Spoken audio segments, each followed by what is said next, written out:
Salut tout le monde, vous êtes de retour sur Esprits Épiques. Aujourd'hui, un épisode spécial. On va faire le résumé de la première saison et peut-être vous parler un petit peu de la deuxième. Alors, commençons par le commencement. Donc, on joue à Donjons et Dragons, une version un peu maison du scénario Le Sceau des Sept Sœurs par le magnifique Luc de Crémou. Ce jeu, cette partie se passe dans le continent de Férune, sûrement le continent le plus connu de Donjons et Dragons, dans le nord, le long de la côte des épées, où sont situées les villes les plus connues du jeu de Donjons et Dragons, à savoir les portes de Baldur, Pas d'hiver, Eaux profondes, etc., etc. Une région qui est souvent plongée dans la guerre, les intrigues, les rivalités, et comme dans tout Férune, soumis aux aléas des guéguerres entre le panthéon elfe et le panthéon humain, donc les dieux, qui intriguent et se battent pour avoir plus d'influence. Voilà. Au milieu de tout ça, il y a les humains, les elfes, les nains, les halflings, les gnomes, etc. Une région dangereuse, sauvage, quand on n'est pas dans les villes. Et même dans les villes, il y a d'autres dangers. Pour finir sur les dieux, voilà, il y a 25 ans, on joue en 1383, en 1358, il y a eu le temps des troubles, où les dieux ont été virés du Panthéon et incarnés dans des avatars, ont foutu le bordel pendant toute l'année, avant que tout se réorganise. Enfin voilà, c'est vraiment un monde qui est régi par les guerres, comme je le disais, entre les dieux.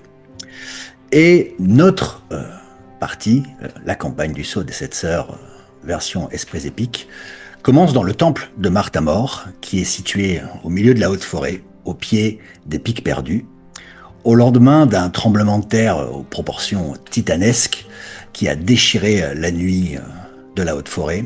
Et au petit matin, Kérilla Jamétoile, la grande prêtresse naine du dieu Martha-Mort, un dieu nain qui est le dieu des voyageurs et des aventuriers, à son réveil, a constaté avec effroi que une montagne avait surgi à quelques centaines de mètres du temple qu'elle dirige.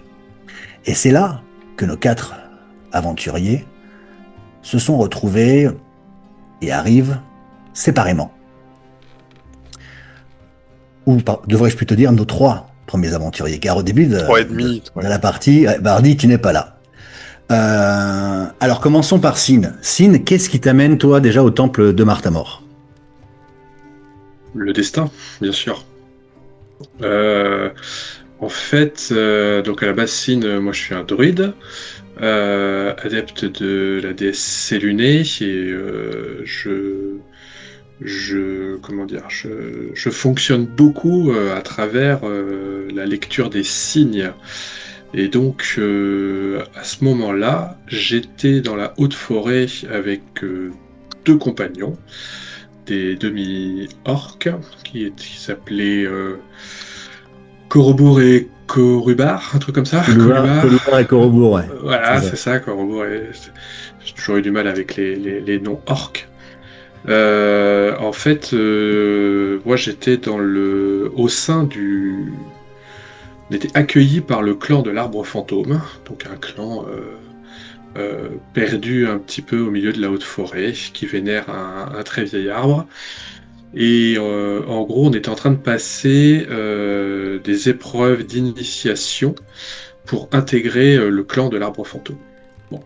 Moi, je faisais ça principalement pour mes compagnons. Je n'avais pas spécialement d'intérêt, mais en fait, je les avais pris un peu sous mon aile et je voulais pas les abandonner comme ça, sans qu'ils aient trouvé un refuge.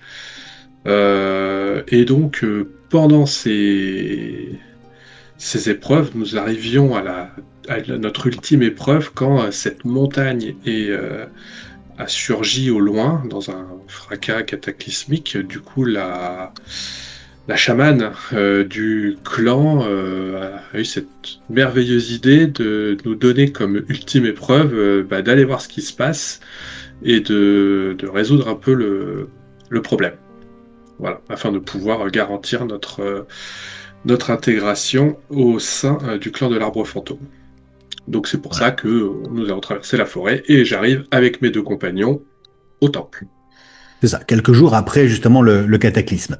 Mm. Deux autres personnes ont été prises dans ce tremblement de terre à quelques distances de l'épicentre.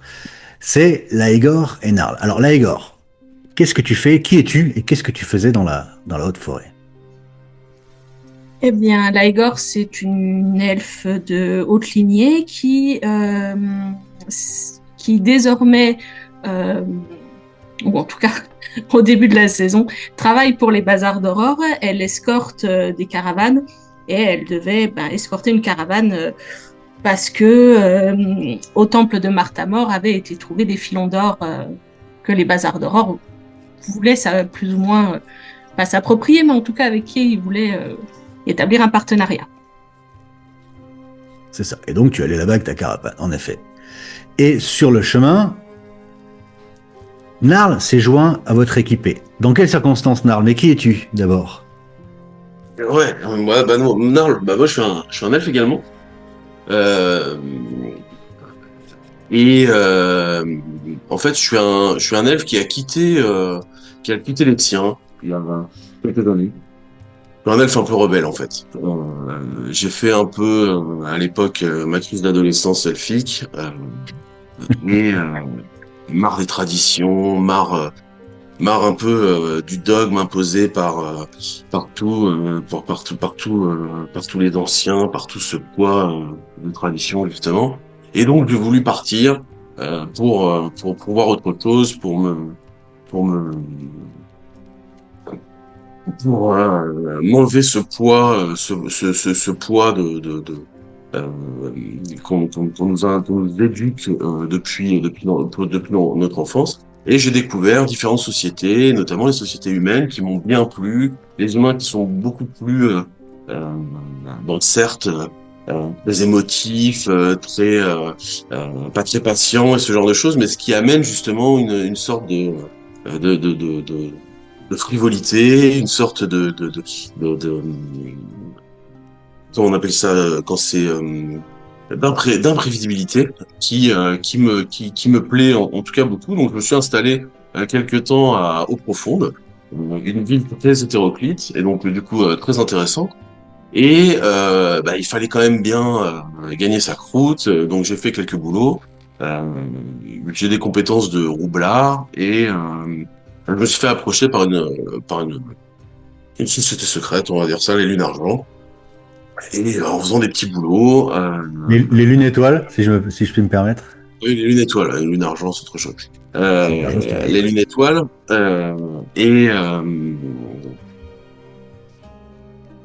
et au moment de cette histoire-là, il m'avait demandé d'enquêter sur deux, trois personnages assez intrigants qu'ils avaient repérés, des elfes également, qui étaient en ville.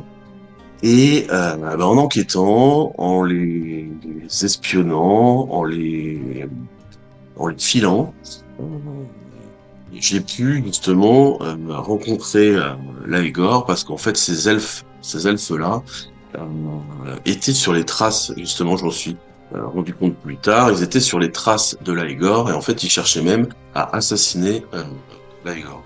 Donc je suis intervenu à ce moment-là et et donc on a combattu ensemble, on les a éliminés. À ce moment-là est arrivé le tremblement de terre, on n'était pas encore arrivé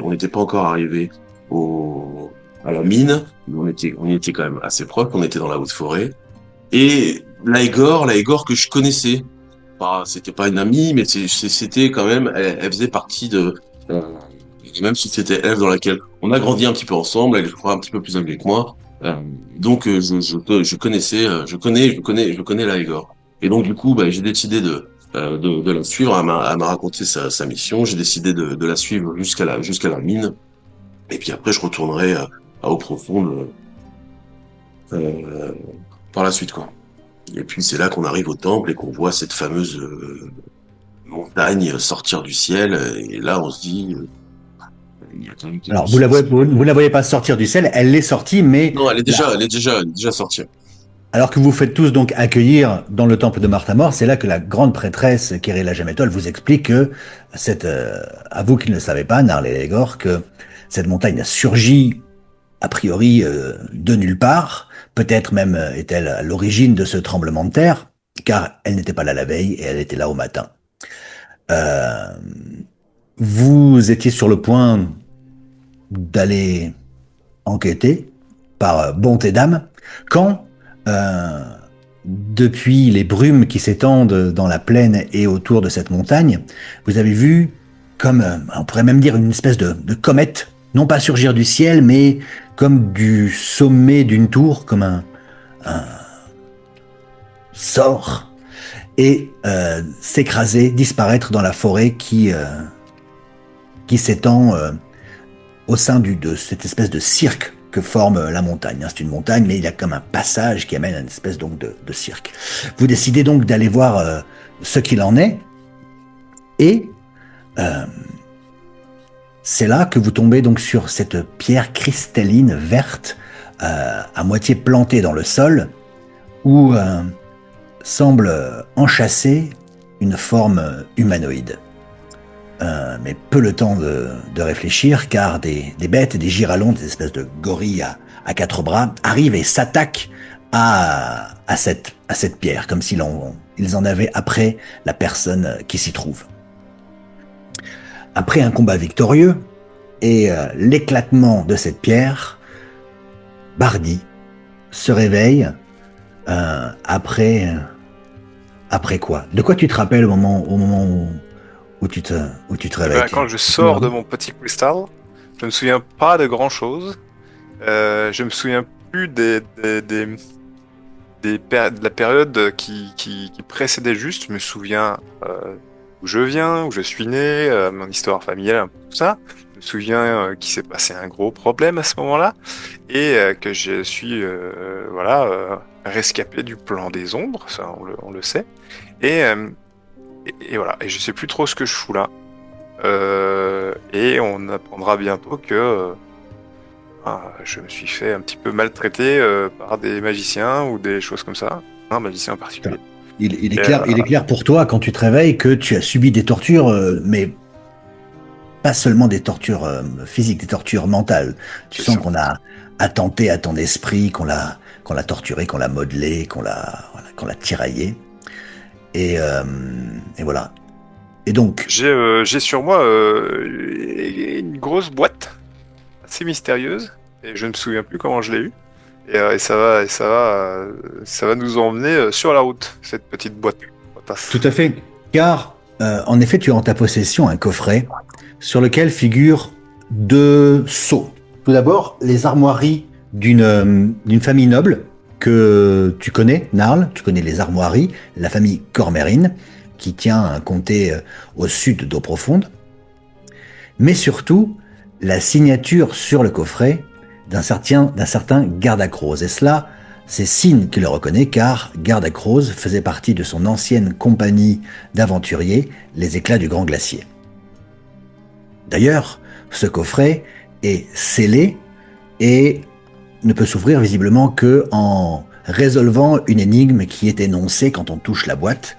Et c'est justement par le nom d'une de ses anciens compagnons, Lyra, que la boîte s'ouvre et que vous pouvez constater qu'à l'intérieur se trouvent des parchemins, 3 bandelettes de parchemins qui vous semblent indéchiffrables.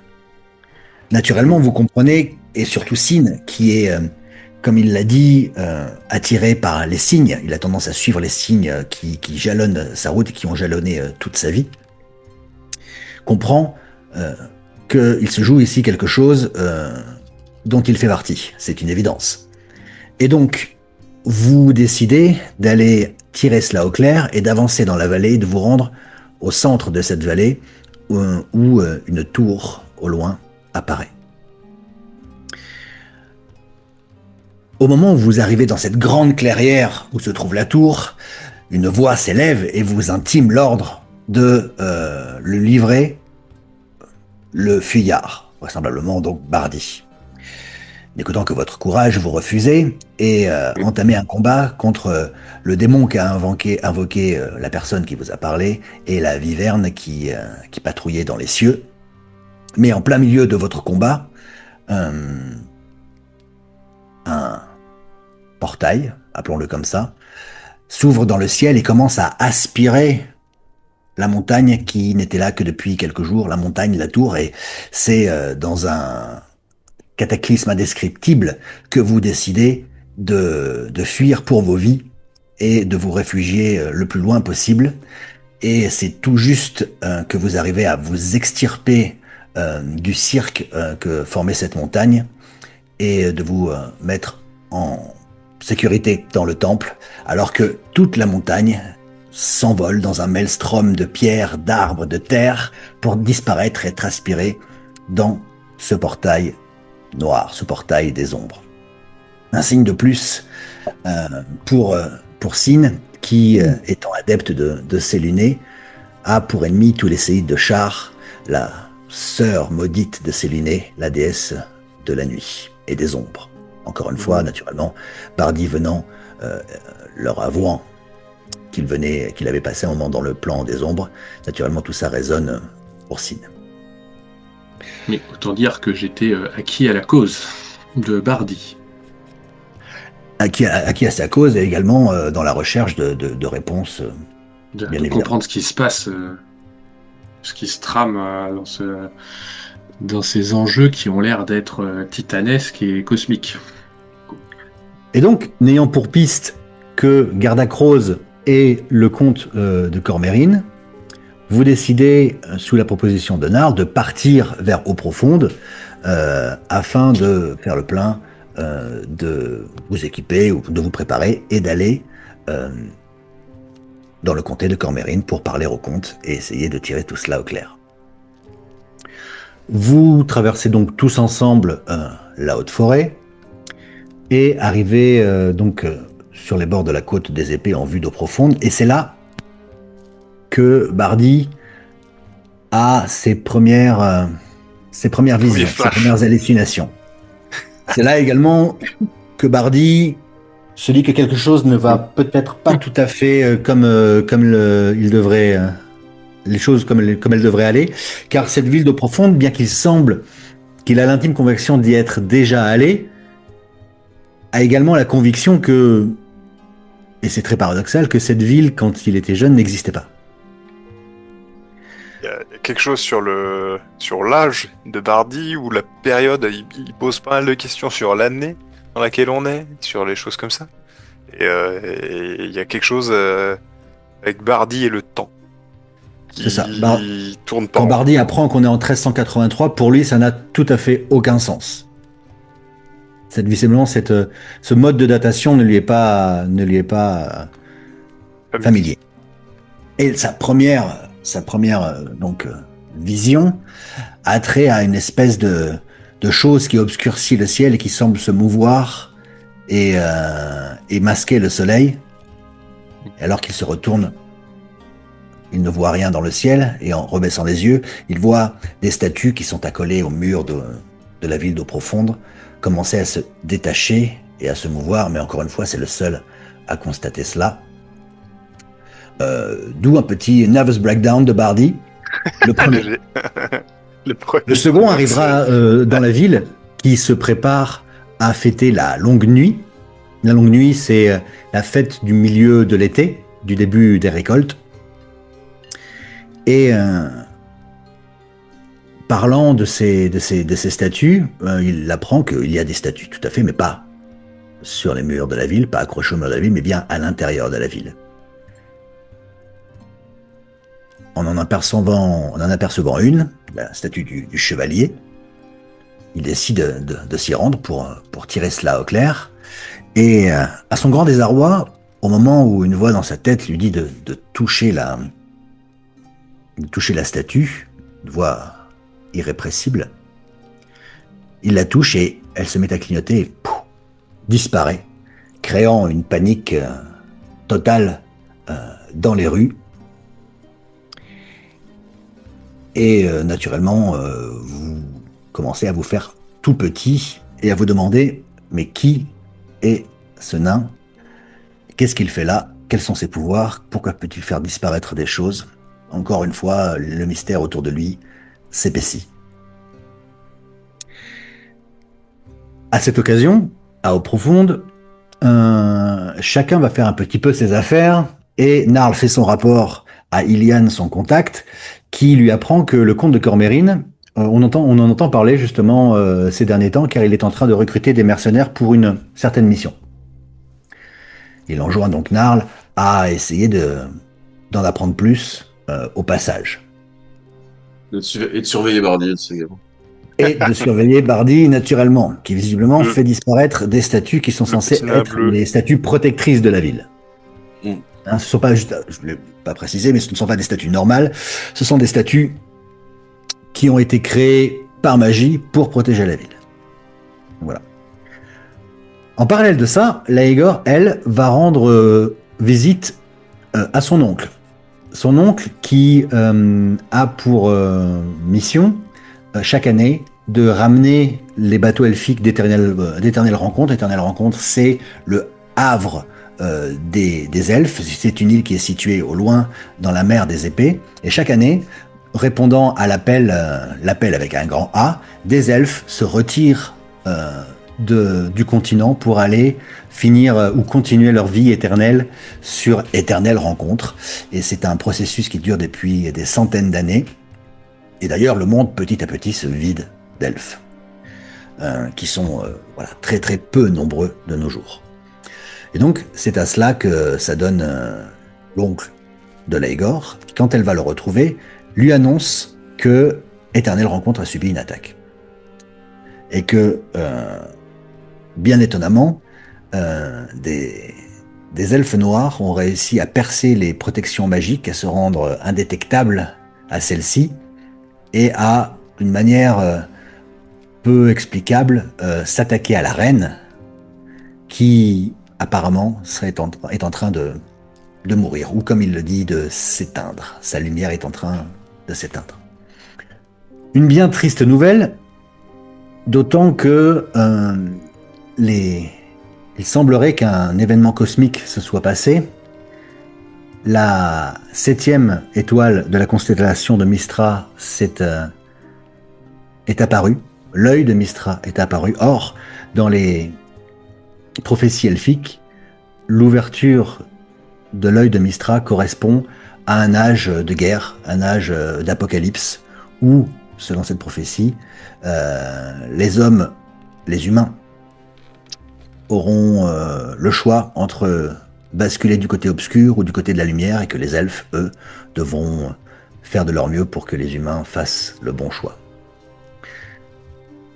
Donc, de bien sombres nouvelles. Oui. Et c'est là que Laegor va se décider à rejoindre, au final, escorter Bardi, puisque elle a fait un rêve qui est lié à cette prophétie, et où elle voyait hurler un loup à la lune, loup qui est retrouvé sur le boîtier, sur la boîte qui était avec Bardi, et qui se trouve être l'emblème du comte de Cormérine. C'est ça. L'oncle, ton oncle Laegor te dit à demi-mot que, vu ton rang, et vu ton ascendance, il est assez attendu de toi que tu joues un rôle prépondérant. Mais, naturellement, connaissant ta propension à avoir des rêves liés à ta destinée, comme les gens de ton ascendance, justement, je te fais confiance pour poursuivre ce que tu penses être ton chemin. Sin, toi, c'est à ce moment-là que tu fais la connaissance de Ah putain, j'ai zappé son nom, horrible. Natanea. Nainata, la grande prêtresse de Séluné, avec laquelle tu as une discussion philosophique sur le bien et le mal, et qui t'explique que parfois pour faire le bien, il faut faire le mal. Tout comme la déesse qui est la tienne, Séluné, la lune donc peut guider les marins, mais également créer les marées qui brisent les bateaux, fait couler le sang des femmes qui leur fait mal, mais en même temps leur permet d'enfanter, etc., etc. Oui, après, je reste pas tout à fait d'accord avec ces propos. On a une vision quand même pas tout à fait identique. Mais après, voilà, c'est une prêtresse. Moi, je suis un druide. Je suis un élu de Séluné. Donc, bon, voilà, c'est chacun son. Elle a de l'expérience. Moi, j'ai une destinée. Voilà. Qui a raison, je ne sais pas. L'avenir nous le dira. Et donc, vous partez sur les routes vers le sud et le comté de Cormérine. Là-bas, tout comme dans l'entièreté du pays, se prépare la fête de la longue nuit. Et c'est au milieu de cette foule bigarrée des jongleurs, des cracheurs de feu, des camelots, que vous croisez une connaissance de Narl. Ellet, dit le serpent, accompagné de quelques sbires. Étant donné que le comte de Cormérine recrute des mercenaires, vous dites, ou Narl, tu te dis, que vu sa réputation, c'est bien possible qu'il ait réuni une énième équipe. Il est assez réputé pour ça, Ellet le serpent. Former une équipe, partir en mission et bizarrement revenir tout seul. Les poches pleines. Ce n'est pas rare de le voir dans le quartier sud d'Eau Profonde, le quartier sud où les étrangers en général viennent pour s'installer et ils espèrent faire fortune. C'est là qu'on le trouve à recruter, rapidement, disparaître et revenir, comme je disais, les poches pleines. Et vous décidez de le filer. Il semble qu'il est élu quartier dans une ferme. Et Sin, en allant observer de plus près sous les traits d'un chat, car tu es métamorphe, tu te rends compte que visiblement des nobles ont été tués et leurs cadavres gisent dans la ferme. Ainsi, étant donné que le château est donc fermé à tout visiteur, sauf les nobles qui sont invités au sein du château pour la fête, vous comprenez que visiblement Ellet et ses sbires ont choisi pour stratégie de se faire passer pour des nobles pour pénétrer dans le château, tandis que vous avez différentes habilités peut-être pour être discret et y pénétrer votre tour. Et alors que justement magiquement déguisé sous les traits de ces nobles, Ellet va se rendre dans le château. C'est là que vous lui jouez un bien vilain tour en dissipant la magie qui les déguise et créant une situation cocasse d'où Ellet sort la queue entre les jambes et en ayant bien compris qui était l'origine de son désarroi et de l'échec de sa mission. L'échec supposé. Vous arrivez à vous introduire de manière discrète et subreptice dans le château de Cormérine où la fête bat son plein et où vous comprenez que le comte est retors. En effet, le recrutement des mercenaires est tout à fait officieux. Personne n'est au courant, mis à part les 10 mercenaires, qui doivent donc comprendre ce qui se passe dans cette fête, relever les défis, les différentes énigmes et le jeu de pistes en fait que le comte a concocté pour eux.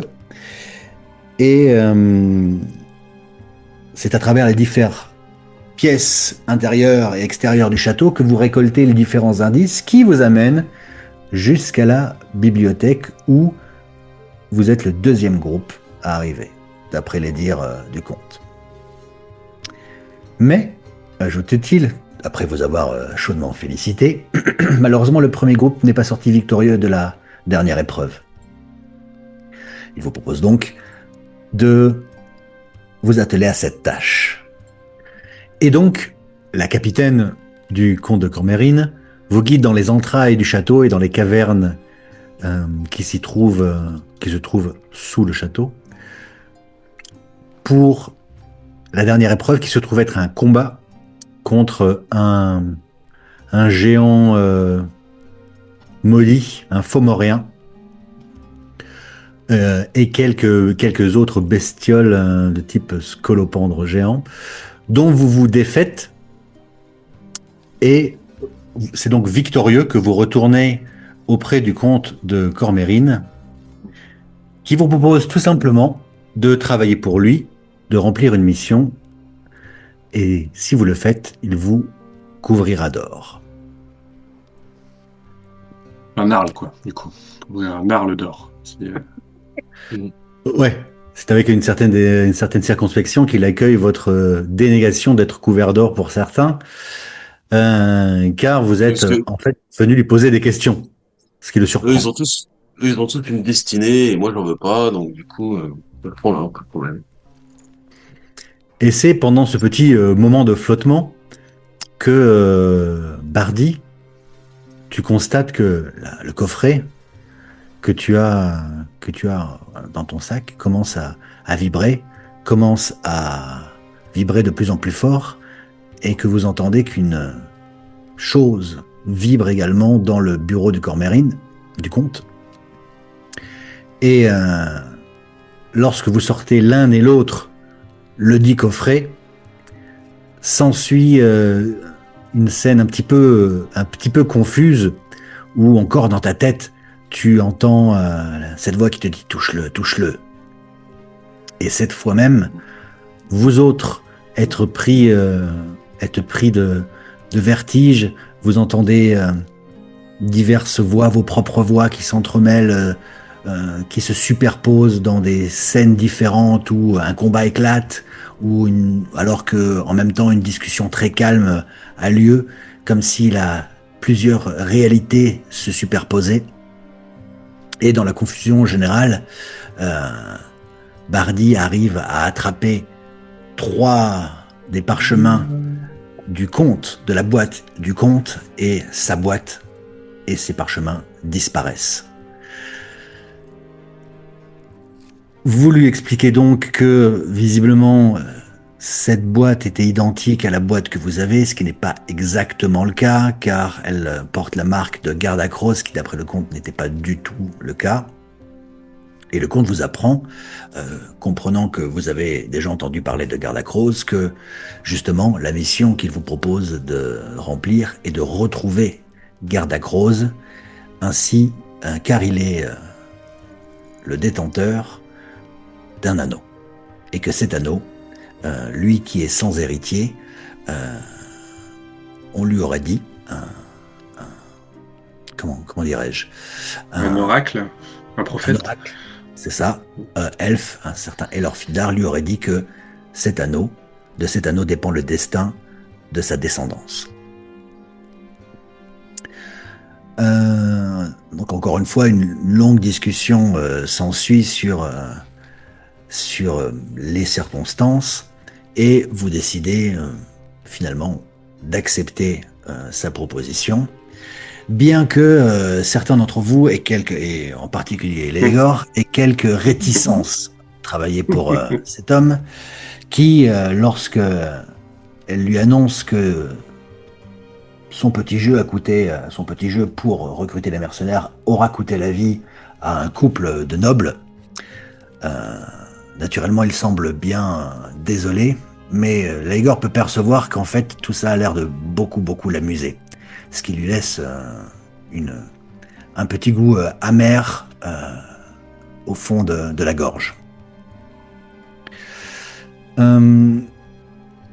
C'est surtout que si le destin du monde dépend des humains, et que notamment ce genre d'humains, ouais, non, ça la réjouit pas beaucoup. Vous passez néanmoins la soirée, car c'est la fête, n'oublions pas, c'est la fête de la longue nuit. Vous passez la soirée donc dans le château de Cormérine, où vous faites la rencontre de l'oracle, Elorfindar, un elfe très ancien qui semble porter Laegor en haute estime, ou du moins encore une fois s'aligner. Et Sin et lui ont une discussion car Sin est également un devin. Il lui remet le bras à l'endroit, à l'égard. Comment ? Merci de me rappeler ce moment de honte. Il lui remet le bras à l'endroit aussi également. Oui, les Fomoriens ont des pouvoirs bien vicieux, qui avaient malheureusement martyrisé le squelette de Laegor. Naturellement, Elorfindar ne pouvait souffrir de l'avoir ainsi, il l'a donc soigné. Et c'est donc suivi une discussion autour de la divination et de ce que Elorfindar avait bien pu voir, à savoir Sin, Narl et Laegor dans les montagnes Nether et le désert de l'Anorok en voyage. Et donc vous comprenez que la poursuite de votre quête, visiblement, devrait vous mener dans le désert de l'Anorok, tout au nord de Faerûn, au pied de l'épine dorsale du monde. L'épine dorsale du monde, d'où Bardi, dans les souvenirs qu'il a, semble être issu, originaire. Oui, et Elorfindar ne voit pas Bardi dans ses divinations.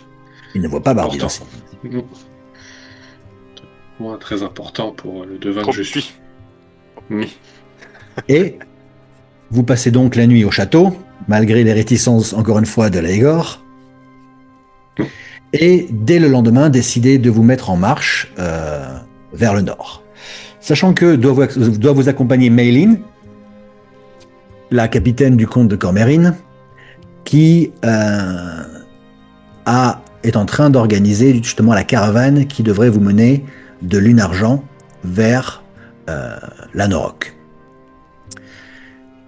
Avec une compagnie marchande naine, les Transmarches du Mineur, dont vous avez croisé les représentants à la fête, et qui, entre parenthèses, ont annoncé à Bardi faire partie du Delzunern, à savoir le nouveau Delzun, Delzun étant, vous le savez, Sin, Laegor et Narl, le premier roi historique, la première dynastie de nains qui a régné il y a des milliers et des milliers d'années, ayant unifié tous les clans nains. Et c'est avec surprise que donc Bardi apprend qu'il y a un nouveau Delzurn, comme une nouvelle dynastie qui s'est créée, car pour lui, la première dynastie n'est pas du tout arrivée à son terme. Wow.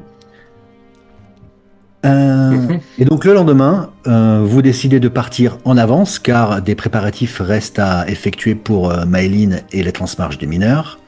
Et le comte vous remet donc des pièces de walk-in, grâce auxquelles vous pourrez communiquer avec Maylin pour vous mettre d'accord sur l'endroit de votre rencontre. Sera-ce à eau profonde, sera-ce directement à Lunargent, car d'après les informations du comte, c'est là d'ailleurs qu'a été retrouvé le coffret dont il était en possession. C'est donc à Lunargent et vraisemblablement à la voûte des sages, où sont concentrées toutes les archives de Lunargent, qu'il faudra faire les recherches pour savoir quel est cet anneau, et également où peut bien se trouver Gardacrose et où il a bien pu emmener l'anneau. Et peut-être décoder ces fameuses bandelettes. Je sais pas, décoder ces bandelettes quand même. Hein. C'est ça. Vous avez à moult reprises essayé de hacker le code de ces bandelettes sans succès. Vous espérez donc à Lunargent en apprendre plus pour décoder le code et vous mettre sur les traces de Gardacrose et de l'anneau.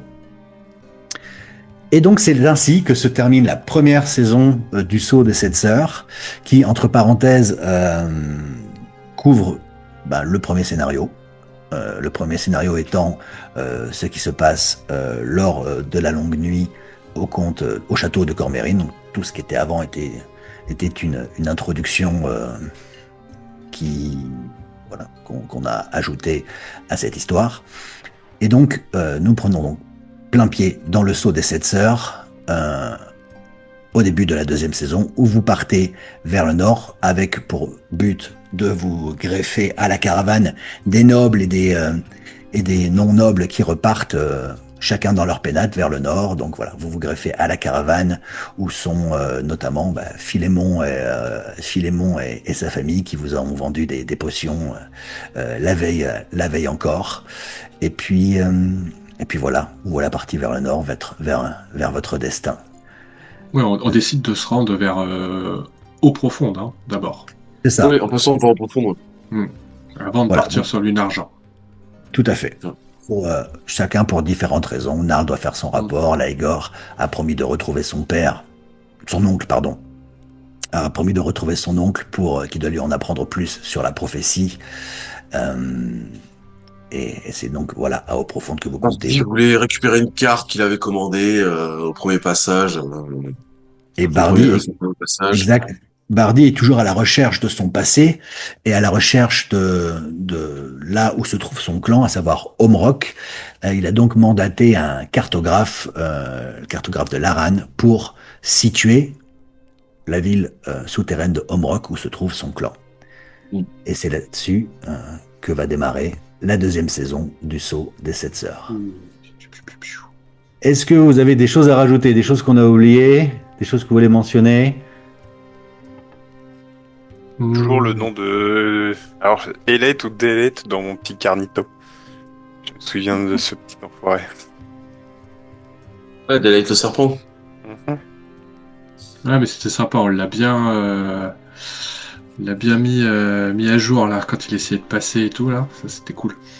C'était Ouais. une bonne scène. C'est là qu'on voit que Elette est vraiment sans foi ni loi quand son compagnon a été démasqué, car quand vous avez dissipé la magie qu'il a déguisée, il n'a pas hésité une seule seconde à faire semblant d'être surpris et de l'oxyre sur place. Ce fourbe d'Elette le serpent. Non, un peu quoi rajouter à part qu'on est, enfin moi personnellement je suis bien perdu, mais bien. Ce qui me plaît, c'est ça, c'est cette histoire avec Bardi où on se pose la question est-ce qu'il vient du passé? Pendant un long moment, on se disait qu'il venait du passé, mais au final, ce qui s'est passé dans la salle du conte avec ces superpositions de réalité, ça change un peu la donne aussi. C'est-à-dire que c'est peut-être pas du passé, mais d'une réalité alternative Ouais, c'est avec ça. ton passage à travers les ombres a fait que tu arrives dans une autre Dans une autre réalité. réalité. Enfin, Le fait que je me vois en ça, double aussi, ouais. faire des actions différentes au même endroit, fait que... Ouais, t'as réussi On se retrouve. à aller à aller là où tu te vois dans une Ouais. autre réalité sans que nous on se rende compte de rien. Enfin, Ça. il y a vraiment un mystère là qui, moi, m'intrigue au plus haut point. J'aime bien. À noter que à certains moments, Bardi se voit faire différentes choses, comme s'il sortait lui-même de son corps. Et ce ne sont que des visions, mais est-ce que ce sont des réminiscences ou des options? Est-ce qu'il serait devin lui aussi? Tout cela n'est pas clair. Un truc aussi avec Bardi, c'est que à un moment je fais des runes magiques et je crois que c'est Narl qui voit que je fais des trucs pas tout à fait communs avec la magie elfique enseignée classique, quoi. Je C'est fais ça. des choses un petit peu Bah, déjà, t'es un nain qui différentes. fait de la Ouais. magie elfique. Il y a déjà quand même quelque chose de bizarre. Et ta magie est bizarre. Beaucoup de mystères qui trouveront peut-être réponse un jour, sûrement, si vous survivez. Dans la saison 2. Et on se retrouve dans la saison 2 d'ici quelques semaines pour la suite de vos aventures. Alors on vous dit à tous à bientôt. Si c'est pas le cas, n'hésitez pas à vous abonner, à mettre un petit pouce bleu, à cliquer sur la cloche pour savoir quand le premier épisode sortira. Et en attendant, vous avez aussi un one-shot Cthulhu qui s'est tourné cet été pendant que nos amis de Donjons et Dragons faisaient une pause. Des Mis à part- tentacules. Pardon. Ouais, si vous voulez du tentacle, c'est la porte à côté. Vous allez dans notre chaîne, vous allez dans la série des one-shots et vous pouvez vous faire un petit Cthulhu pour patienter en attendant le premier épisode de la seconde saison du Sceau des Sept Sœurs. En attendant, on vous salue bien bas et quand vous avez un moment de libre, n'hésitez pas à jouer. Ça vous détendra, ça vous fera du bien, ça fait passer le temps et ça met la vie, ça met un peu de rose dans la vie. Ciao tout le monde, ciao les joueurs, à bientôt. Ciao. Tout le monde. Jouez.